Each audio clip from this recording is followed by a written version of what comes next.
Hi. This is the last part of our study on the 7 greatest words of love, the words of Christ from the cross. And the word that we're dealing with today is the second part of the word of trust. Now, just to refresh your memory a little bit, about noon during the crucifixion, everything went dark. This becomes the darkest moments of Christ's life here on earth. And he's almost silent for 2.5 hours or so. And then all of a sudden, he says, I thirst. He's getting ready to make his last 2 statements, and he shouts these last 2 statements. He wanted it to be clearly understood what he was saying. So they gave him the Pascha to drink. And then he says, it is finished. We talked about that. And these are the last words of Christ. And these are words when you're going through dark days, through your darkest times, that help us and remind us of who we are and whose we are and who's taking care of us. He said, first of all, when you're going through dark days, remember you have a Father in heaven who loves you. And when I'm going through dark days, I remind myself that I have a Father in heaven who can be trusted. With every area of my life, I can trust him. The third thing about going through these dark days that Jesus says here, my Father is taking care of things I cannot see. He's taking care of things I cannot see. We only see the physical things in life, the material things. But we know there's a lot of things going on in life that we can't see. Just because you can't see them doesn't mean they don't exist. Nobody can see this coronavirus that's out there, but it's real. You better believe it's real. And it's out there. Just because you can't see it doesn't mean it's not real. We're sitting in your home today, and you've got all kinds of things going through your home that you can't see. There are radio waves going through your home. There's television waves going through your home. If you've got Wi-Fi, you've got Wi-Fi things going through your home. You go through your home, through your body, and you never see them, but they're there. If you turn the radio on, you know there are radio waves there. You turn the television on, there are television waves. You turn on the Wi-Fi, and you can get things picked up. Just because we can't see them does not make them unreal. There's far more to life than just the material things, than just the physical. In fact, things that are going on, that are going to last, are not material. One day, all of it will fall apart here. The building that I'm in today, one day will not be here. It will deteriorate and be gone. One day, the chairs around you, the trees outside, everything is going to deteriorate. Your body's deteriorating right now. And one day it's not be here. But God is taking care of the things that you can't see. So when you're in dark days and you can't see the solution, when you're in dark and you can't see the antidote, while you're waiting, God is working. And what you need to do is trust. That prayer that you've been praying for a loved one, and you're waiting for the answer, continue to trust. Those prayers that you prayed for your children and grandchildren that haven't been answered yet, and you're waiting, God is working. God is taking care of things. That's what you need to trust. I entrust my spirit, he says. That implies that you're far more than a body. Unfortunately, so many people in this world don't understand that we're more than a body. We're more than an intellect. There is a spiritual part of everyone that is here in this world. There's a spiritual piece of us that we need to take care of as much as we take care of our physical body and the physical things around us. We can create machines that can think faster than we will ever think. We can create machines today that can actually beat grandmasters at chess because they can think so far ahead. But you can't create a soul. So that's what is needed. The Bible says that here on earth, there's an unseen battle going on for your soul between good and evil. Job 23, verses 9 through 10 says this. When he, I'm talking about God, is at work in the north, I do not see him. When he, again God, turns to the south, I catch no glimpse of him. In other words, I don't see God with my physical eyes, but he, God, knows the way that I take. And when he has tested me, I will come forth as gold. This dark place that you may be in right now, this is a test. And although you cannot see God, God can see you. And God can see what you cannot see. And you can trust God that he loves you, that he's taking care of you, that he can be trusted, and he's taking care of all of these things that you cannot see. Paul says the same thing this way in 2 Corinthians chapter 4, verses 17 and 18. Our light and momentary troubles are achieving for us an eternal glory that far outweighs them all. Now, he's saying that the problems that you're going through right now, the difficulty that you're having, the dark day that you're experiencing right now, he says, when you look at it in a certain way, it becomes just trivial. Because he ends it like this. So we fix our eyes on what is not seen, but on what is unseen. For what is seen is temporary, and what is unseen is eternal. So don't worry. God is taking care of the unseen things that are around you. So I got a Father who loves me, a Father who can be trusted, and a Father who takes care of the unseen things. And finally, the fourth thing, my Father can handle anything I put in his hands. Anything that we give to him. He loves me. He's trustworthy. He's taking care of things. And he can handle anything I put in my hand. That's the last part of the phrase. Father, he's a loving Father. I entrust. He's trustworthy. My spirit, he handles the spiritual things in my life, even when I don't understand them, into your hands. Now that phrase, into your hands, is a beautiful expression of God's care and security for us. You know that TV commercial that we all have seen for years from Allstate, you're in good hands with Allstate. What does that mean?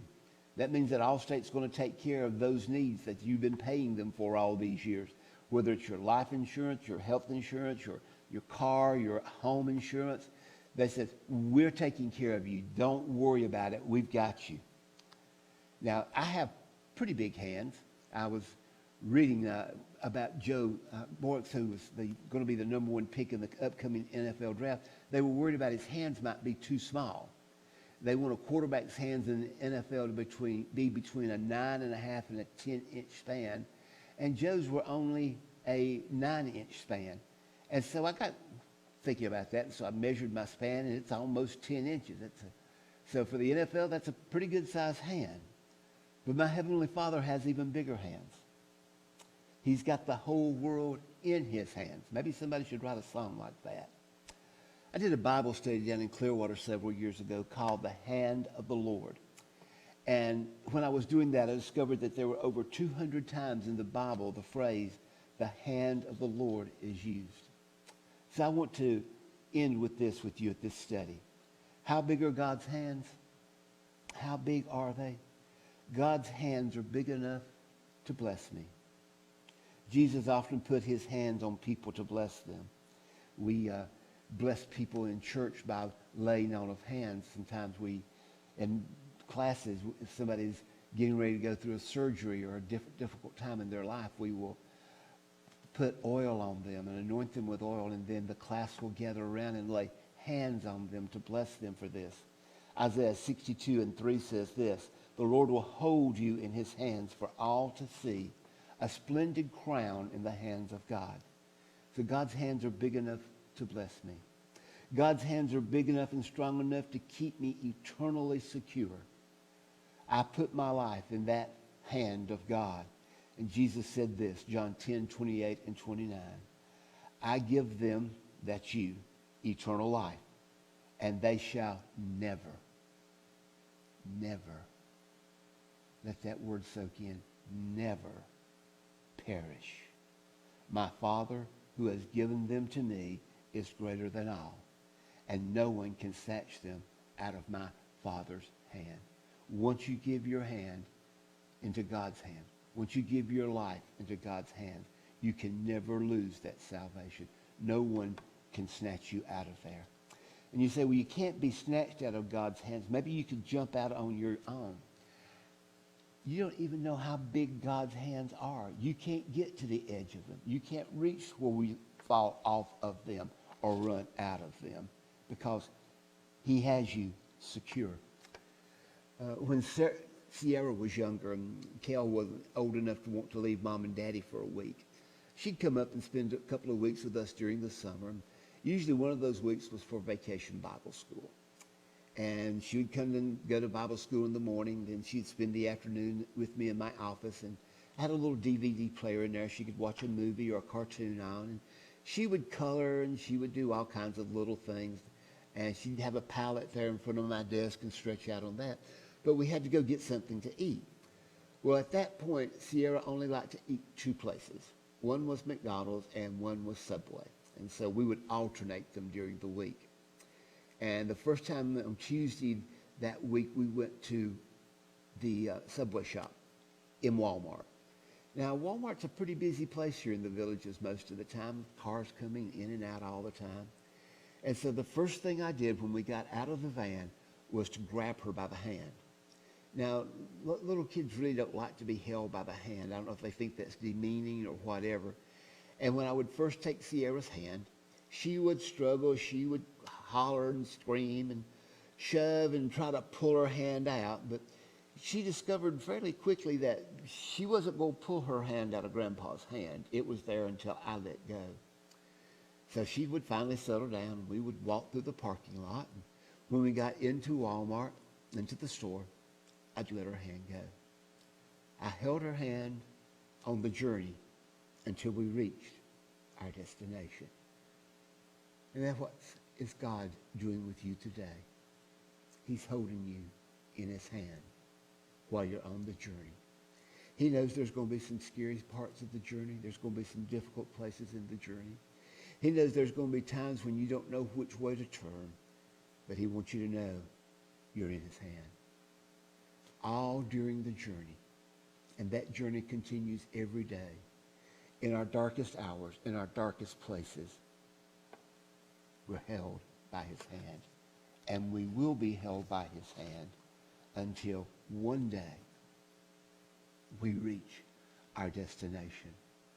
And he's not going to let go until we meet him one day in heaven. So God said, you can count on me. I'm big enough to handle you. Jump into my hands. There's a third thing you need to know about the hands of God. The hands of Jesus are scarred with the nail prints so that he cannot forget me and I cannot forget what he did for me. When we get to heaven, we're going to be perfect.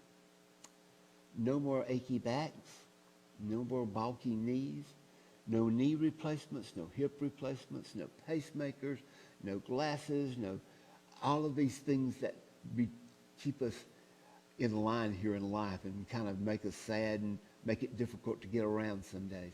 There, all of that will be gone. There'll be no more crying. There'll be no more pain. Everything will be made new, and you will be amazed at what you're going to feel like there. But there's one person in heaven that won't be completely perfect, and that's the scars in the hands of Jesus. You remember the story, how Thomas was absent the first time that Jesus was in the upper room with the disciples. And when they told Thomas about this, he says, I am not going to believe this. He says, until I can put my finger in the nail prints in his hand and my hand in his side, I will not believe. So the next time that Jesus appeared to the disciples, and he knew what Thomas had said, he said, Thomas, come here. Put your finger in the nail prints in my hand. Put your hand in my side. The Bible says Thomas never did any of that. He simply bowed down and cried out, my Lord and my God. But when we get to heaven, those prints that Jesus had after the resurrection will still be there. They're there to remind us of what it cost Christ, of what it cost God to save us and take us to heaven. What it cost Jesus for us to spend eternity with him. I know what you're going through. I know what's going up that some of us are going through in life. This last verse, Paul says this, I think you ought to know, dear brothers, about the hard time we went through in Asia. We were really crushed and overwhelmed. and feared we would never live through it. You may be going through some of those dark hours right now. We felt we were doomed to die and saw how powerless we were to help ourselves. But here's the big change. But that was good, for then we put everything, catch the phrase, into the hands of God, who alone could save us, for he can even raise the dead. So when we're going through dark times, when we're going through this time with this coronavirus, of this being homebound, of not being out with our friends and being out in different places, give it to God. Put it in his hands. Expect him to take care of all of these things. I mentioned earlier that the quote that Jesus says here at the very last is from Psalm 31. It's actually a prayer that all the Jewish mothers would teach their children, kind of like, now I lay me down to sleep. We teach that to our children to let them know that even while they're sleeping, God is watching over them. God is taking care of them. And this was a prayer that every Jewish child early in their lives would learn to pray. And it was a prayer that every Jew that was standing there that day at the crucifixion understood completely, that he was taking care of us, that he was watching over us. Father, into your hands I entrust my spirit. It's something to say every day of your life. It's something to say when you're fearful. Father, into your hands I entrust my spirit. When you're angry, Father, I entrust my spirit in your hands. When you're worried, when you're depressed, when you're confused, when you're in despair and you don't know which way to go, Father, into your hands I commit my spirit. When you have a big decision, you need to use this phrase every day. That today, Father, into your hands I entrust my spirit to take me through the dark times, through the most difficult times that I'm going to face. I trust you with everything that I am and everything that I have. And I know we're going through some dark times as a nation, as a community right now, where we've been placed on shutdown and we're not supposed to be out with our friends. You're not supposed to be touching people, and that's hard for some of us to do. And sometimes in our confinement at home, we usually, when we're home, we don't go anywhere. Carolyn goes to the grocery store maybe once, and we run to the drugstore for something, but that's about it. But we do have each other, and we've enjoyed the time together, actually, just to have some extra time to spend talking and playing and doing things together. And then some of you are in your home by yourself maybe, and you do feel extra lonely, or you feel cut off, detached. You're not able to come to your church and to be in the squares. That's the time that you need to give everything into the hand of God. Let him take care of you and watch over you because he loves you. This is the end of our series here, and I hope all of you have a happy Easter or have had a happy Easter, depending on when this last of these videos are shown on our Facebook pages here at the church. And I want to tell you that this is my last Bible study that I will do with you here at New Covenant. How many I've done through the years, I have no clue. But I've done them for Bible studies. I've done them for Sunday school. I've done them for men's groups and women's groups. I've done them for small groups. I've done them in Wednesday nights. And I've got just a string of these on my computer that right now I'm taking all those files and putting them on an external drive to take home with me. But know how much you've meant to me. Know how much I've enjoyed my time with you here at New Covenant. I've been in the ministry for a little over 45 years. I spent a third of that time in this church with you. Some of you, our northern friends, you've already gone back north for the summer, and I'm retiring. My retirement starts officially on the 30th of April, so I won't probably see you when you come back here in the fall or in January. And so this is kind of my goodbye with you. Some of you I hope to see here one more time. I'm going to take one Sunday and be with all the Bible studies just to have a time of following up with you. And then I'll preach here at the church one more Sunday before I go back to Inverness to stay. So if I don't see you again on this earth before we pass, I look forward one day to being with you on the streets of glory and sharing that time with you. Thank you so much for everything you've done for me, and know beyond a doubt how much I love you.